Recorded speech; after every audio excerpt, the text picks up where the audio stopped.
തമിഴകത്തിന്റെ തല അജിത്തും ഭാര്യ ശാലിനിയും സിനിമയിലെ മാതൃകാ താരദമ്പതികളാണ്. ഇരുവരും ആരാധകർക്കും ഏറെ പ്രിയപ്പെട്ടവരാണ്. ഇരുവരുടെയും പ്രണയ വിവാഹമായിരുന്നു. വളരെ കുറച്ച് സിനിമകളിൽ മാത്രമേ അഭിനയിക്കാൻ കഴിഞ്ഞുള്ളൂവെങ്കിലും ലക്ഷക്കണക്കിന് ആരാധകരെയാണ് ശാലിനി സ്വന്തമാക്കിയത്. ശാലിനിയുടെയും അജിത്തിന്റെയും പ്രണയത്തെക്കുറിച്ച് സംസാരിക്കുകയായിരുന്നു പ്രമുഖ സംവിധായകനായ ശരൺ. ശാലിനിയും അജിത്തും ഒന്നിച്ച് അഭിനയിച്ച അമർക്കളം എന്ന ചിത്രം സംവിധാനം ചെയ്തത് ഇദ്ദേഹമായിരുന്നു. 1999 ചിത്രം പുറത്തിറങ്ങിയത്. ചിത്രത്തിൽ ശാലിനിക്ക് പകരം ആദ്യം ജ്യോതികയായിരുന്നു തീരുമാനിച്ചതെന്നും എന്നാൽ അവരുടെ ശമ്പളം വളരെ ഉയർന്നതിനാൽ തങ്ങൾക്ക് ഉൾക്കൊള്ളാൻ കഴിഞ്ഞില്ല എന്നും ശാലിനിയോട് ചോദിച്ചപ്പോൾ അഭിനയിക്കുവാൻ താല്പര്യമില്ല, ഇപ്പോൾ പഠിക്കാനാണ് താല്പര്യം എന്നുമായിരുന്നു മറുപടി.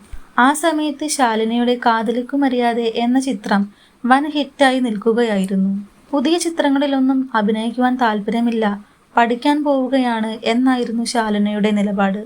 എന്നാൽ നിർബന്ധിച്ചപ്പോൾ ആരാണ് നായകനെന്ന് ചോദിച്ചുവെന്നും അജിത്താണ് നായകനെന്ന് പറഞ്ഞപ്പോൾ ഓക്കെ ഷൂട്ടിങ്ങിന് വരാം എന്നും പറഞ്ഞു. പടം ഷൂട്ടിംഗ് തുടങ്ങിയപ്പോൾ അജിത്ത് തന്നെ വിളിച്ച് പെട്ടെന്ന് ഷൂട്ട് തീർക്കണമെന്നും ഇല്ലെങ്കിൽ താൻ ആ പെൺകുട്ടിയെ ലവ് ചെയ്യുമോ എന്ന് തനിക്ക് പേടിയാവുന്നു എന്നും അജിത്ത് പറഞ്ഞത്രേ. അജിത്ത് പറഞ്ഞതുപോലെ തന്നെ സിനിമ ഷൂട്ടിംഗ് പെട്ടെന്ന് തീർത്തു.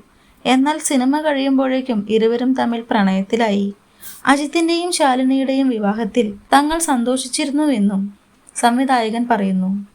കാതലിക്കു മര്യാദെ എന്ന സിനിമയിൽ വിജയോടൊപ്പം ശാലിനി അഭിനയിച്ചതിന് ശേഷം ശാലിനിയും വിജയും ഭയങ്കര സുഹൃത്തുക്കളായി മാറിയിരുന്നു.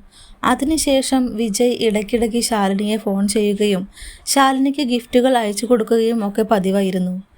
ഇതേ തുടർന്ന് ശാലിനിയെയും വിജയെയും ചേർത്ത് നിരവധി ഗോസിപ്പുകൾ വന്നിരുന്നു. എന്നാൽ അതിനെയെല്ലാം മറികടന്ന് ശാലിനി അജിത്തിനെ പ്രണയിക്കുകയും വിജയുമായി ഉണ്ടായിരുന്നത് വെറും സൗഹൃദം മാത്രമായിരുന്നുവെന്ന് തെളിയുകയും ചെയ്തു. ഇന്നും ശാലിനിയുടെ ബെസ്റ്റ് ഫ്രണ്ടാണ് നടൻ വിജയ്. അതുപോലെ തന്നെ അജിത്തും വിജയും തമ്മിലും ഭയങ്കര ഫ്രണ്ട്സായി തന്നെ ഇപ്പോഴും തുടർന്നു പോകുന്നു. ഇരുവരുടെയും കുടുംബങ്ങൾ തമ്മിലും വളരെ നല്ല സൗഹൃദത്തിലാണ് ഇപ്പോഴും കഴിയുന്നത്. അജിത്തിന്റെയും ശാലിനിയുടെയും വീട്ടിലെ എന്ത് ഫംഗ്ഷനും ആദ്യം എത്തുന്നത് വിജയും വിജയുടെ കുടുംബവും തന്നെയാണ്.